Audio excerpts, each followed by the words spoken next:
Hello दोस्तों, मेरा नाम चंद्रशेखर है और आज के वीडियो में मैं आपको बताऊंगा ऐसे 10 देशों के बारे में जो इमिग्रेंट्स के लिए सबसे अच्छे हैं। यानी अगर आप विदेश में सेटल होना चाहते हैं तो आप इस वीडियो को ध्यान से देखना, क्योंकि मैं आपको ऐसे देशों के बारे में बताने जा रहा हूं जो सेटल होने के लिए सबसे अच्छे हैं।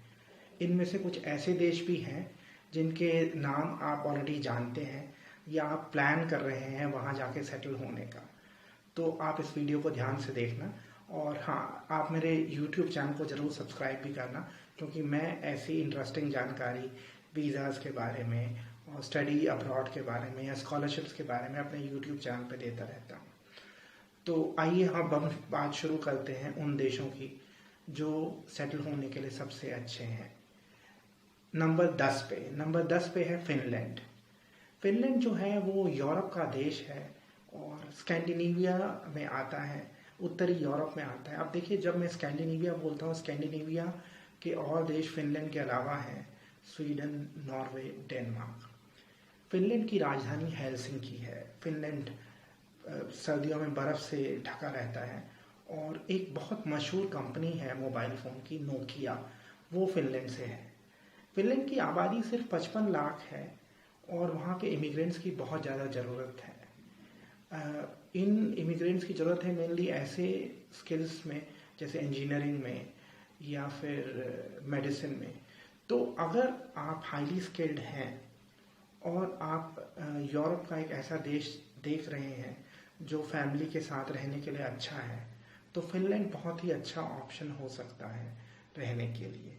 जो फिनलैंड है, यहाँ पे मैं आपके साथ कुछ डेटा भी शेयर करना चाहूँगा। देखिए, फिनलैंड की आबादी 55 लाख है और जो पर कैपिटा इनकम है फिनलैंड की वो है 47,820 यूएस डॉलर्स, यानी जो तकरीबन 32-33 लाख से भी ज़्यादा बनती है पर एनम।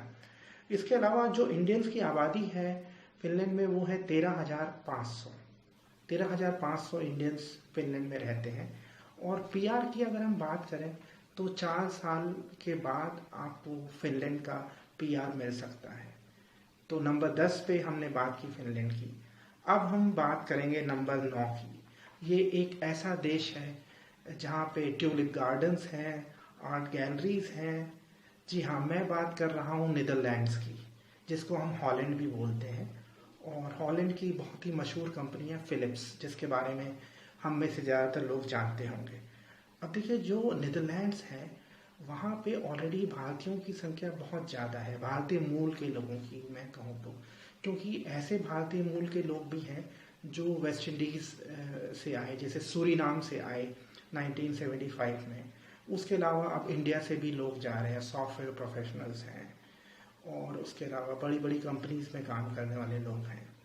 तो नीदरलैंड्स एक बहुत अच्छा ऑप्शन हो सकता है अगर आप फॉरेन में सेटल होने का सोच रहे हैं। तो नीदरलैंड्स में फिर दोबारा से हाईली स्किल्ड प्रोफेशनल्स की ज़रूरत है। तो अगर आप आईटी प्रोफेशनल हैं, इंजीनियर हैं, तो आप नीदरलैंड्स कंसीडर कर सकते हैं। अब आइए थोड़ी सी नज़र डाल लेते हैं नीदरलैंड्स के आंकड़ों पर। नीदरलैंड्स की आबादी है 1,73,00,000 और पर कैपिटा इनकम है 48,994 डॉलर्स। और जो इंडियंस हैं वहाँ पे, जैसे मैंने पहले बताया, 2,40,000 हैं और 5 साल का समय लगता है नीदरलैंड्स के पीआर के लिए। अगर आप नीदरलैंड्स 5 साल काम करते हैं, उसके बाद आप नीदरलैंड्स का पीआर अप्लाई कर सकते हैं। अब हम नंबर 8 पे चलते हैं। नंबर 8 पे एक और स्कैंडिनेवियन कंट्री है जिसका नाम है डेनमार्क। जी हाँ, डेनमार्क मैं खुद भी जा चुका हूँ। ये जो मैं जिन कंट्रीज़ का नाम आपको बता रहा हूँ, 10 कंट्रीज, इनमें से 6 मैं खुद जा चुका हूँ। तो डेनमार्क मैं गया था 2012 में। डेनमार्क बहुत ही खूबसूरत जगह है। कैपिटल है डेनमार्क की कोपनहेगन।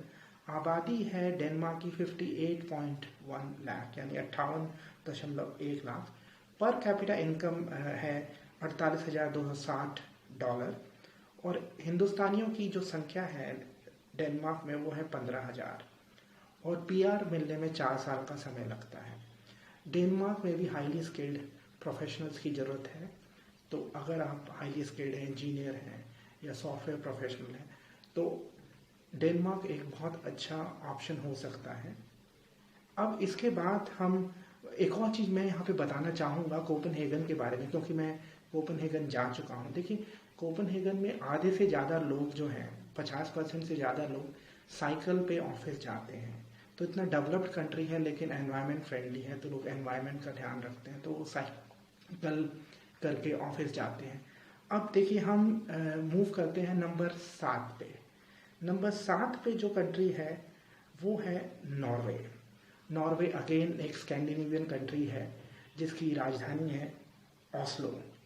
नॉर्वे की जो आबादी है वो 53.7 लाख है, और जो पर कैपिटा इनकम है नॉर्वे की वो बहुत हाई है, और कंट्रीज़ के कंपैरिजन में वो है $67,529। ये सारे आंकड़े US डॉलर्स में हैं। और अगर आप नॉर्वे में PR का सोच रहे हैं तो नॉर्वे में PR में 3 साल लगते हैं। ऑलरेडी 25,000 इंडियंस नॉर्वे में रह रहे हैं। अब देखिए, नॉर्वे के मैं कुछ एडवांटेजेस बताना चाहूँगा। एक, पहली चीज़, महिलाओं के लिए बहुत अच्छी जगह है, क्योंकि अगर आप नॉर्वे में हैं तो आपको 1 साल का मैटरनिटी लीव मिलता है, यानी बच्चा होने के बाद आप 1 साल तक छुट्टी ले सकते हैं। इसके अलावा बच्चों की एजुकेशन मुफ्त है, बुक्स मुफ्त हैं, और 16 साल तक के बच्चों की मेडिकल फैसिलिटीज़ भी मुफ्त हैं। इसके अलावा नॉर्वेजियंस के लिए, जो नॉर्वे के सिटीजन्स हैं, उनके लिए कोई फ़ीस भी नहीं है यूनिवर्सिटी में। तो अगर आप यूरोप में कोई कंट्री प्लान कर रहे हैं सेटल होने के लिए, तो मैं रिकमेंड करूँगा कि आप नॉर्वे को भी कंसीडर कर सकते हैं। अब देखिए, नंबर 6 पे ये बहुत ही पॉपुलर कंट्री है और हम सब इसके बारे में जानते हैं, वो है यूनाइटेड स्टेट्स ऑफ अमेरिका।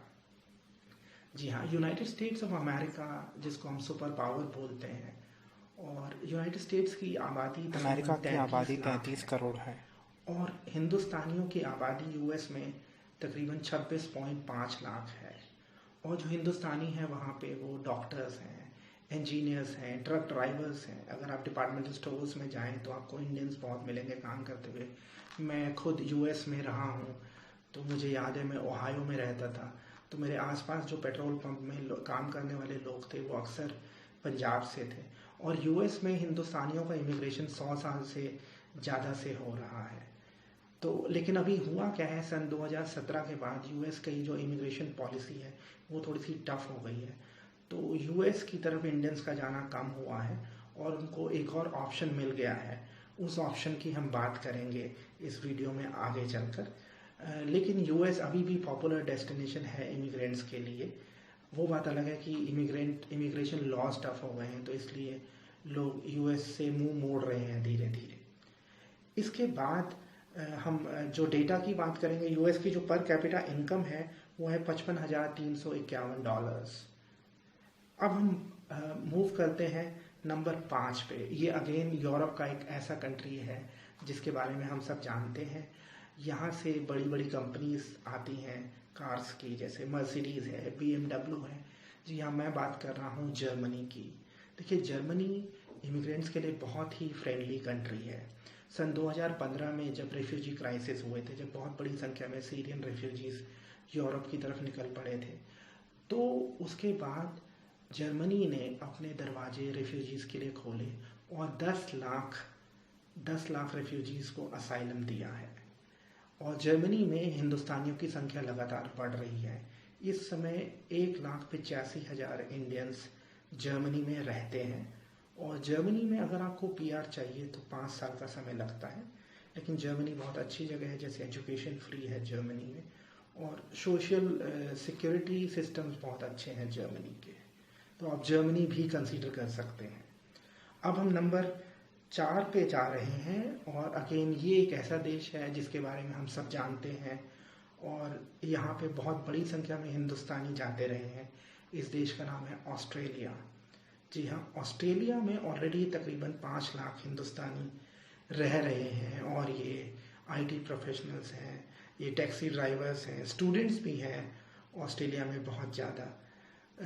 और ऑस्ट्रेलिया में देखिए, ऑस्ट्रेलिया बहुत सुंदर जगह है, बीचेस हैं, और बड़ा रिलैक्स्ड लाइफस्टाइल जाना जाता है ऑस्ट्रेलिया का। और हैप्पीनेस इंडेक्स में भी ऑस्ट्रेलिया टॉप कंट्रीज़ में से एक रहता है। तो अगर आप कंसीडर कर रहे हैं एक ऐसा कंट्री जहाँ पे इंडियंस हैं, इंग्लिश बोली जाती है, तो ऑस्ट्रेलिया एक अच्छा ऑप्शन हो सकता है। और कई तरीके हैं पीआर के ऑस्ट्रेलिया में। पॉइंट बेस्ड पीआर हो सकता है, और उसके अलावा अगर आप स्टूडेंट हैं उसके बेसिस पे आप पीआर के लिए अप्लाई कर सकते हैं, या अगर आप ऑलरेडी काम कर रहे हैं ऑस्ट्रेलिया में उसके बेसिस पे आप पीआर के लिए अप्लाई कर सकते हैं। तो बहुत सारे ऑप्शंस हैं ऑस्ट्रेलिया में सेटल होने के।